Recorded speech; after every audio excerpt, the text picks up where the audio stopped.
Hi and welcome to this episode 15, in which we've been looking at the Qigong Tai Chi form known as Shibashi or the Qigong 18.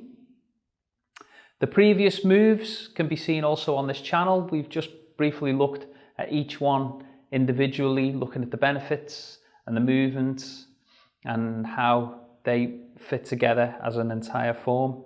The form can be practiced by anyone of any age, fitness level. You don't need any special equipment or any special clothing in order to do it. So basically, wherever you are, you can practice these exercises. Don't need a lot of space either, as I've demonstrated in the past videos. You can also see the Shibashi practiced in its entirety as well, also on this channel. So just a quick recap, I think, as we're nearing the end of the form, is to recap on the basics of what we've been practicing throughout, the things that will be common to all these movements. So the principles we'll be practicing with the feet parallel, feet apart in this one. Knees are slightly bent. Okay, tucking the tailbone in slightly, so shifting the pelvis forward in order to keep the spine straight. The chest is concave, so we're not sticking the chest out, we're just relaxing, taking any pressure off the heart and lungs. Chin's tucked in, again, to keep the spine as straight as possible. The tongue naturally touching the upper palate, just behind the front teeth. And then up to the crown, we want a feeling of raising up from the crown. And in this feeling of elongating the spine, stretching the spine as we relax. The arms just held by the side, but just outside from the body. Fingers are separated. And then the breathing, we'll try and breathe through the nose and out through the nose. When we breathe, we want to imagine that we're breathing somewhere beyond the lungs, down to the diaphragm, down to the dantian. So when we breathe, we want to practice inflating the belly. So we breathe in. And the hands should move out when we inhale. And then we exhale. So we're breathing in. Inflating the abdomen. And then exhale. Now the exhale, very often, we don't have to push the exhale out, we can just relax, and because the elasticity of the diaphragm, that'll just return to its normal place, and we'll again just push the air out and out through the nose. If you're having any difficulty breathing through the nose, it's this time of year with pollen, etc., then feel free to breathe through the mouth. Just use your natural method of breathing. This is an exercise that you can practice at another time in isolation, and I'll cover in another video, just the breathing of the dantian. It's the simplest form of Tai Chi breathing, and it's adopted by obviously yoga practitioners, singers, this diaphragmatic movement, and it's a good method to breathe. It's used for breathing, obviously, because we get to massage the internal organs as the diaphragm drops. There's loads of benefits to breathing with the diaphragm and also through the nose, as I've explained in earlier videos. Okay, so we'll look at what we've done up to now. It's only take a few moments, but just to go through the moves in the order and how they all tie in to one another. Okay, so we're sinking down, spine straight, we're raising up. So we've done raising the chi, raising the arms down, opening the chest. Then we're painting a rainbow, so we would inhale and exhaling out, inhale, exhale. Okay, separating the clouds, scooping down, back, rolling the arms forward, just similar to repulse the monkey in the Tai Chi form. Pushing forward. Okay, then rowing a boat on a still lake. Down, raising the sun. Or lifting the sun, looking back at the moon,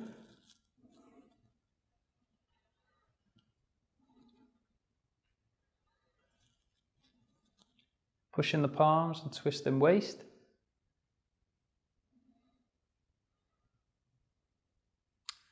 and it's a cloud hands. Then the next movement we take a step forward, okay, so scooping the seabed. And looking at the horizon. Then we have pushing a wave, so rocking forward, drawing back to the chest, pushing away. and the pigeon, or the dove. So we open the arms and bring them back together. We came back to the punches. So we punch out, draw back, punch, draw them back. And now we're ready for this, the wild flying goose or flying eagle. So for this one, we're just relaxing the arms down by the side. Again, dropping the weight, the feeling of the feet, grabbing the floor. So we exhale. Then we're going to draw in breath, raising up onto the tiptoes, bringing the arms up. Imagine that we're drawing the energy right up to the fingertips, the middle finger.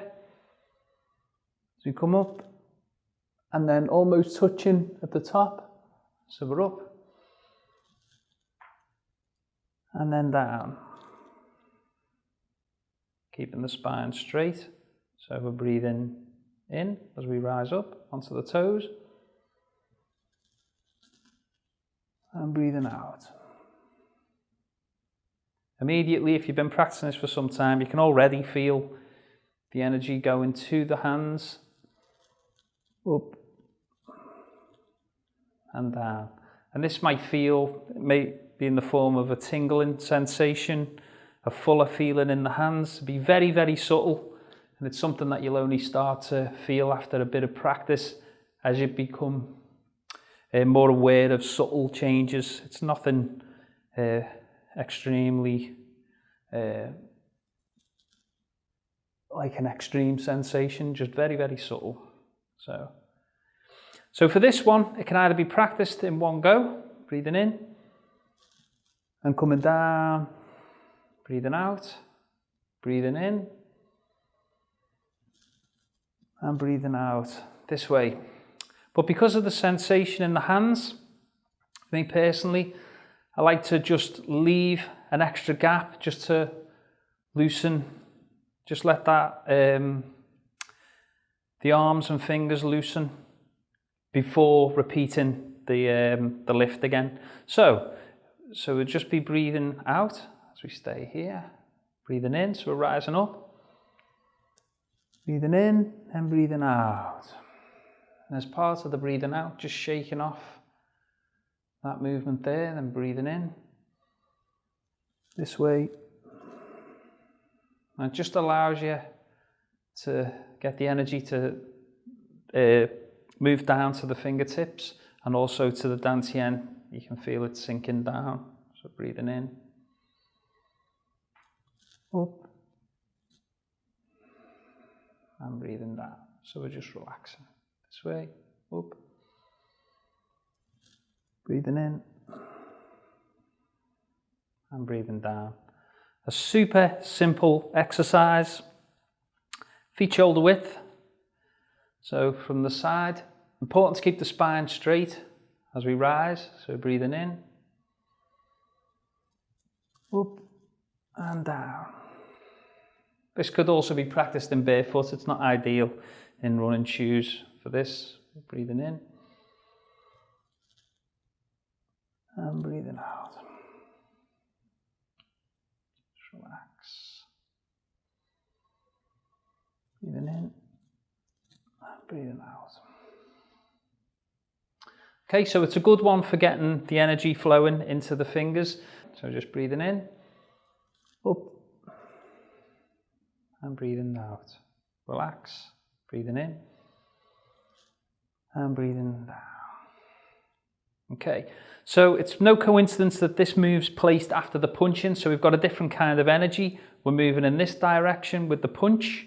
So we're here, and it's a feeling of strength, a feeling of confidence, willpower, feet grabbing the floor, we're almost drilling down with that feeling, locking into the floor, drawing back, building strength, mentally, physically, okay? And then the switch of this is then to a vertical movement, but the opposite, this one's about relaxation, about expanse, about being a bit more free. So we take this, feeling the power and then transforming it into something a lot softer. Okay, so that's why this one is particularly good for depression, unhappiness. We're building strength in the legs, this different type of lifting, the bending and the lifting. The kidneys as well. So it's a real good exercise and just unbelievably simple. As I say, from the opposite side, just reaching up and down. So the focus of energy will still remain in the palms of the hands, but with the idea of reaching up beyond, up to the middle finger, almost touching at the top, and then coming down this way. Okay, feet too close together. Okay, so coming up. And sinking down. Okay, so that's the Flying Wild Goose or the Eagle. I hope you've enjoyed this little session. I've had a few brain freezes, hence the edit, which I don't normally like to do. I like to do it all in one run, but I'll be here. It's not one of that. It's just not one of them days. It's just one of them days. One of those days. It's just going to be one of those days that I'm just not going to yet. So, if you found this useful, please like, subscribe, share. You know, you took time out to think about your own well-being, and that's great. Your well-being will also impact on other people's. So look after yourself, others, and I'll see you in the next episode. Take care.